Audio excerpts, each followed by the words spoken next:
এ বিষয়ে আরো জানাতে রাষ্ট্রীয় অতিথি ভবন পদ্মা থেকে সরাসরি যুক্ত হচ্ছেন সহকর্মী প্রমা চৌধুরী। প্রমা, আশা করছি আপনি শুনছেন আমাকে। বৈঠকের ব্যাপারে কি তথ্য আছে আপনার কাছে?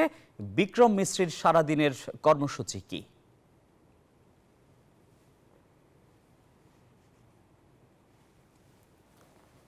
আসিফ টিপু, এই মুহূর্তে আমি আছি রাষ্ট্রীয় অতিথি ভবন পদ্মায় এবং এখানে আসলে সকাল 10টা থেকেই বাংলাদেশ পররাষ্ট্র সচিব যিনি আছেন তার গাড়ি আমরা ঢুকতে দেখেছি, গাড়ি বহর। এর পরপরই কিন্তু বৈঠক শুরু হওয়ার ঠিক 10-15 মিনিট আগে আমরা 8টি গাড়ি ঢুকতে দেখেছি ভারতের পররাষ্ট্র সচিব বিক্রম মিস্ত্রির, এবং এরপরে কিন্তু বৈঠকটা ঠিক 11টায় শুরু হয়ে গেছে আমরা যতদূর জেনেছি। এবং তার পাশাপাশি কিন্তু বৈঠক এখনও চলছে।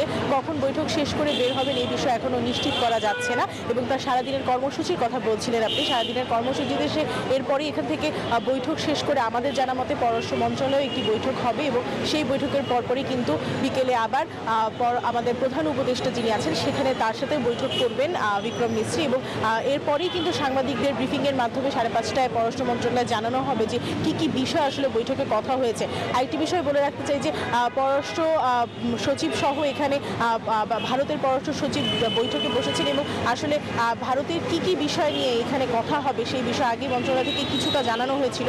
সেই বিষয়গুলো আমি একটু বলে রাখতে চাই। সেটা হচ্ছে সীমান্ত হত্যা এবং পানি বন্টন এবং আমাদের যে চুক্তিগুলো আছে ভারত বাংলাদেশের চুক্তি, সেগুলো নিয়ে কথা হবে। তার পাশাপাশি আমরা জানি যে ভারত বাংলাদেশের এখন যে সম্পর্কের যে টানাপোড়েন চলছে, তার পাশাপাশি ভারতের যে অপপ্রচার চলছে এটা নিয়ে আমরা একটা নিন্দা জানিয়েছিলাম। গত সপ্তাহে আমাদের বাংলাদেশের পররাষ্ট্র মন্ত্রণালয় থেকে নিন্দা জানানো হয়েছিল এবং সেই সব কিছুই সার্বিক পরিস্থিতি নিয়ে কিন্তু কথা হবে। এর আগে প্রণয় বার্মাও কথা বলেছিলেন এবং তিনি জানিয়েছিলেন যে দুদেশের সম্পর্ক নিয়েও কিন্তু এখানে কথা বলার সুযোগ আছে বৈঠকে।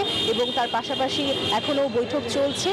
পদ্মায় বৈঠক শেষ করে তিনি চলে যাবেন পররাষ্ট্র মন্ত্রণালয়ের। এরপরে কিন্তু বিকেলে সাংবাদিকদের জানানো হবে এবং সাংবাদিকদের জানানো হবে যে কি বিষয় আসলে কথা হবে। আসিফ টিপু, এই ছিল আমার হাতে পাওয়া রাষ্ট্রীয় অতিথি ভবন পদ্মা থেকে সচিব পর্যায়ের বৈঠকের সর্বশেষ খবরাখবর।